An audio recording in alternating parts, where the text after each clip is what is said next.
Hey everyone, welcome back. This is Lucid. We are going to be doing the Pretender design for our upcoming series with MA-Ulm. I'm a little bit into the game, and I've come back and re-recorded them because my audio wasn't great. I don't really have a ton of great new insight, but I think I'm on turn 25 in the game, and I went back and did the national overview again and the Pretender design right now, so... Anyway, let's get into it. So, quick summary from the national design. You have really good vanilla units. You can totally expand with these. You don't necessarily need an awake expander or anything like that. You could argue for an awake expander because clearing out your cap circle is going to get rid of your resource constraint early in the game much earlier. But I think that's a mistake with this nation. Anyway. Yeah, the other thing, we have a few things we could do. One thing is... this guy will benefit from any bless we get, and then we can put Bow of War on him or any other weapon, and he will give that bless effect to this. So that basically is mostly going to benefit from weapon blesses, because this guy's not tough, he's not going to be a thug or tank anything. But with weapon blesses, he can put it on any ranged weapon and distribute that amongst the enemy. The best one's probably Bow of War, though. You can also do fire bolas and, you know, like... ethereal crossbow to kind of try to delete units. So that's worth thinking about. The other thing worth thinking about is our Priestsmith. We're going to have a limited amount of them because they're cap only, but they're freaking awesome when they're spamming out Iron Blizzard. So things that help them, like Reinvigoration or Precision, are also kind of nice.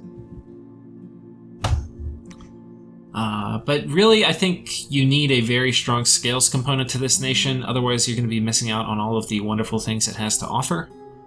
And I think that's about it, all we're going to say. There's a few different types of builds we can do. Actually, we're just going to go and pull these up. I've got a few of them. So, I think we'll start with Helga. Now, this is the one that I did on the early game guide. Very similar to it, but this is a dormant super combatant build. And the thing is, Ulm has lots of weapons, but it doesn't really have great chassis for the weapons to put them on. Like, it doesn't really have terribly thuggable dudes, or it definitely doesn't have super combatant dudes. You can kind of turn the Black Lords into little mini thugs.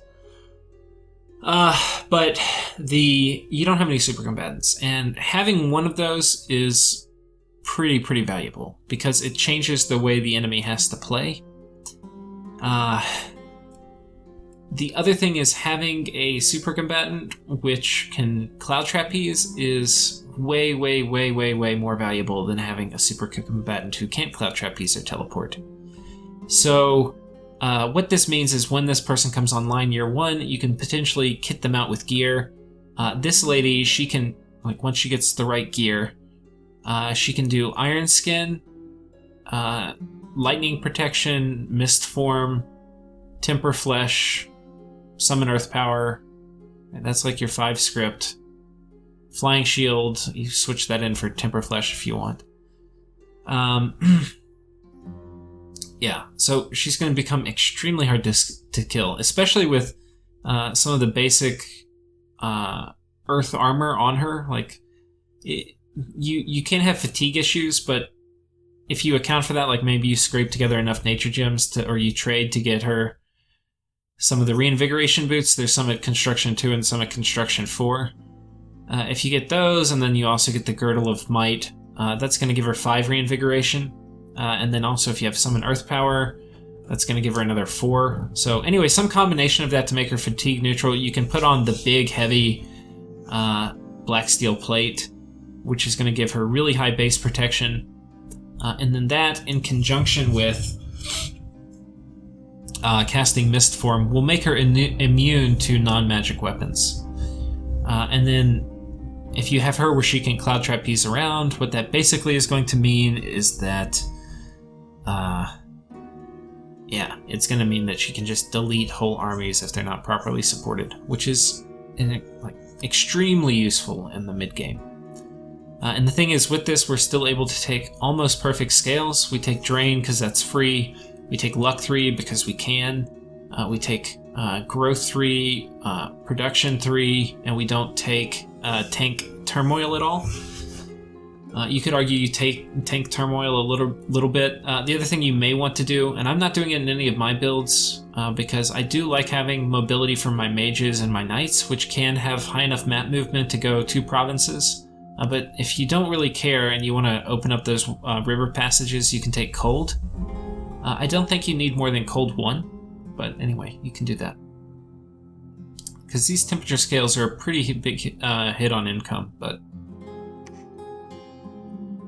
anyway, so that's Helga. I've then got a few other builds which are basically different different variants of the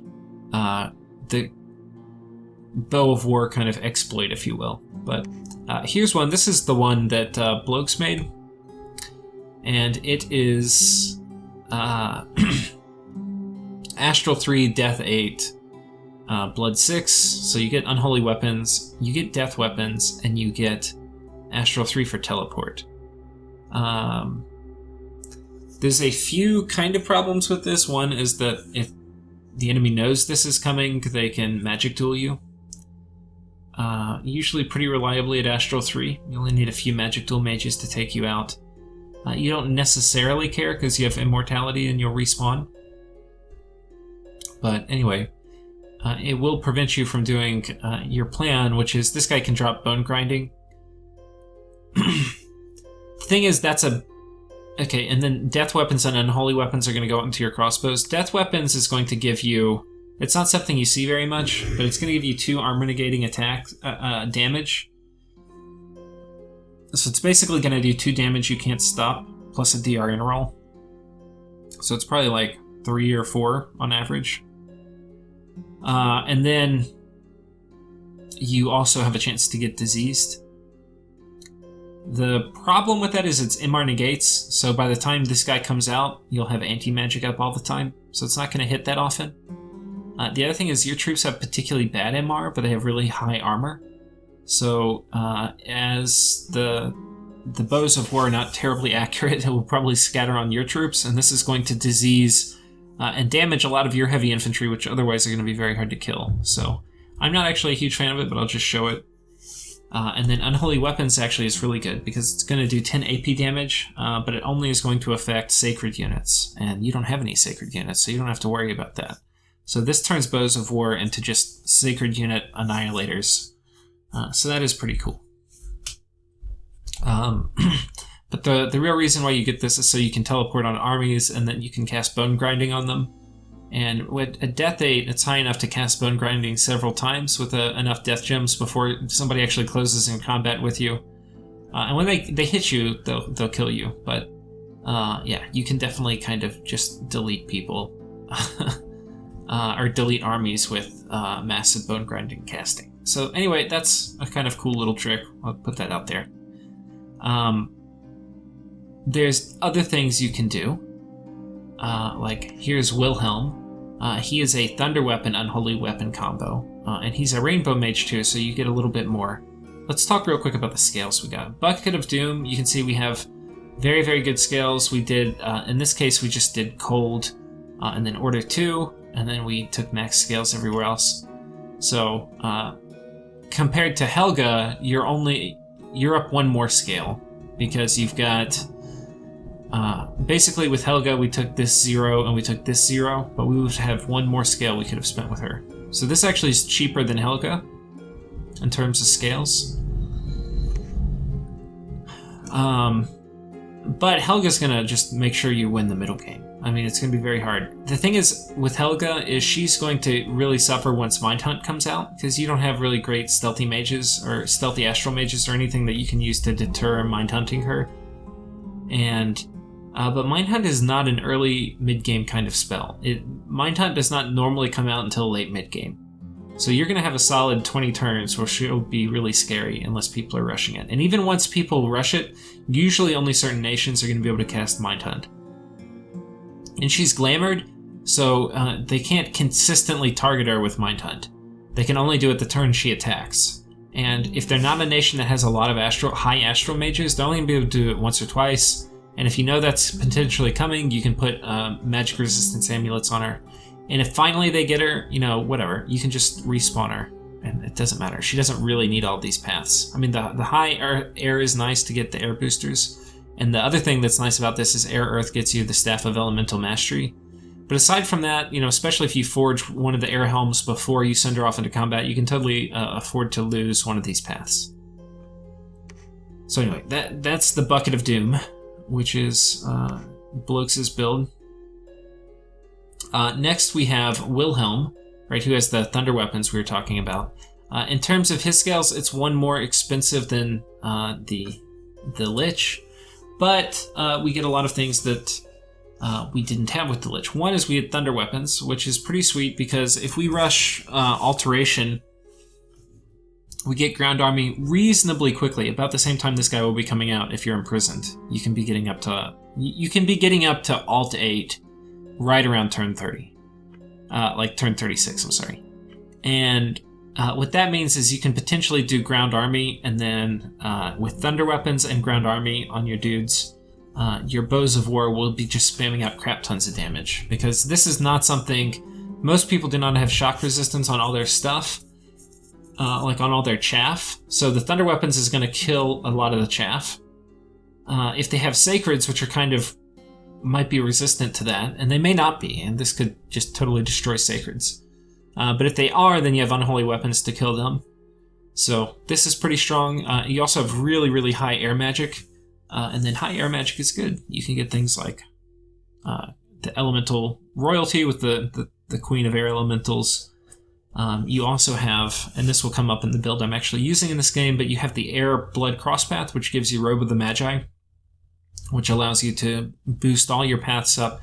And because we have fire and water and earth and death, we have a lot...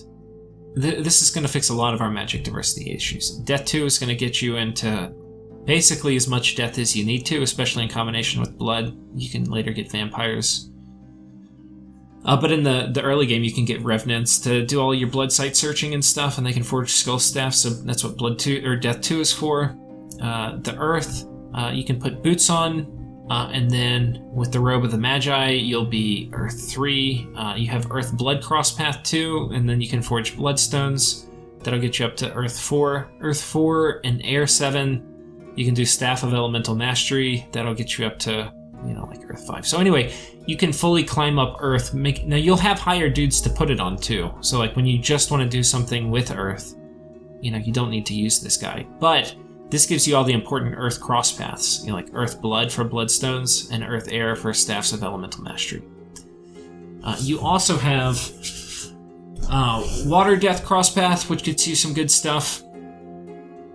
You also have the Water Fire cross path, which gives you good stuff like Rune Smashers, and this is not going to be high enough to do Staff of Elemental Mastery, I don't think. I mean, potentially it could if you start doing the buff stacking the same way I did with Air and Earth, but anyway. Yeah, I mean, you definitely could, right? You can do that. You could definitely do the Staff of Elemental Mastery the other way. Water 2, it's really easy to get to Water 4 with just the robe and the bracelet. Fire, it's really easy to climb up Fire. We already have a Fire 2, so the Fire Death cross path is really important for this nation because that's going to give you the Fire Death Fire Booster, which is +1 to Fire. And so that'll get you to Fire 2. But we also will get Fire 2 mages otherwise, so that'll get them to Fire 3. You're then going to need one of the boosters like the Robe of the Magi, but that will then get you up to Fire 4. And from there you can forge the helmet, which you can give back to this guy, because he would have been at Fire 4. The other guy would have, but now this guy is at Fire 4 with the helmet. And then helmet plus the water stuff, which should be pretty easy, you'll be up to do the Staff of Elemental Mastery that way. So that's good. Anyway, but the real reason you get this is it's an imprisoned rainbow, which is always nice. And it's going to give you pretty good stuff for your dudes. I thought a lot about doing that. The dude I ended up building is something like this. we've got basically precision times 4, Farcaster times 4. Or Farcaster, which is just Astral 4. And we've got Unholy Weapons. So the precision in the Farcaster, this is also going to apply to our Mastersmiths. Our Priestsmiths, which is really good. We can also do Shrouds, which we can make for 1 Astral Pearl. And we can put those on all of our Mastersmiths. And that will give them this buff too, which is kind of nice. We have Unholy Weapons, which that's going to be the only thing that's going to go on our Bows of War, though they will also benefit from precision. And this will just be another way to deal with any kind of sacreds that come out. Not sacred rushes, but it will be a pretty potent weapon in the mid-game. What we have on this, though, that we didn't have on Wilhelm was we have the same thing. We have the same air blood boosting ability. We have higher base earth, so it's going to be much faster climb up to really high earth. We also have really high earth astral, which opens up some pretty cool construction aid items, like the Tomb of Creation, or Record of Creation, or whatever it's called. There's a few really good Sword of Many Colors. There's a few really good earth astral things. This is high enough in astral, especially when you have this many miscellaneous slots to cast Arcane Nexus if we want to do it. But anyway, a lot of this is going to be dependent on which gems we end up finding in the game. But this is basically a better rainbow than the other dude. We've got Nature, which we didn't have, and so we now have Nature Astral to do. Moonvine Bracelets. We can still do all the same stuff with the Earth Death Cross Path. All the stuff I talked about on the other dude we can do with this, but more. So anyway, that's basically it. I decided to do this. It's also, I think, a little bit better, or a little bit cheaper. Yeah, let's go back and check against Wilhelm. Oh no, I think it's the same price. It's the same price. Yeah, on Wilhelm I took I think a cold scale and an order point. But anyway, I decided to do this, which is a little better income. I think that's it for Pretender design. You could also do like an Immobile Imprisoned. I think that's actually a mistake here. I don't say that too often for Scales Nations, because a lot of times you get the most points with the imprisoned immobiles. So yeah, you could do Unaging for your Priestsmiths, but it's not going to affect your Mastersmiths. You could do something here. I'm not sure what you would do. The thing is, you're going to have plenty of points, and you're going to start, if you do one of these guys and you do something silly, like if we did like a little bit of fire and we did some air, maybe we did thunder weapons, and then like a little bit of nature, and then we do imprisoned, you just have more points than you can really spend.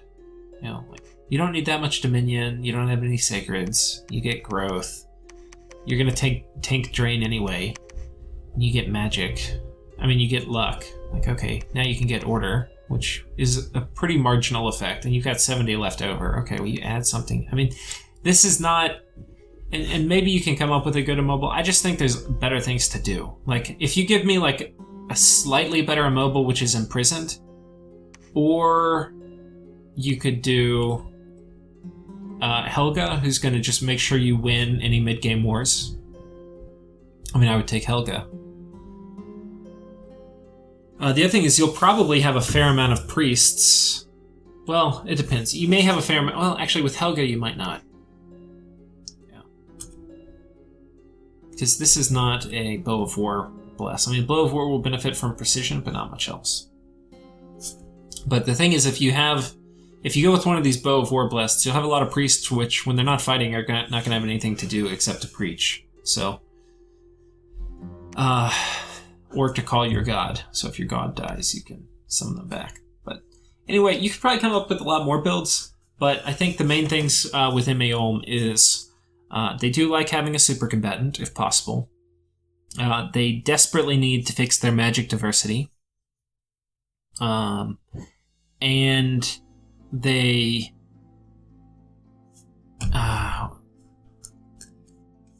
have some really kind of interesting, fun things that they can do with Bow of War shenanigans. So anyway, I think that's it. I hope you found this Pretender design helpful. And anyway, look forward to seeing you in a game.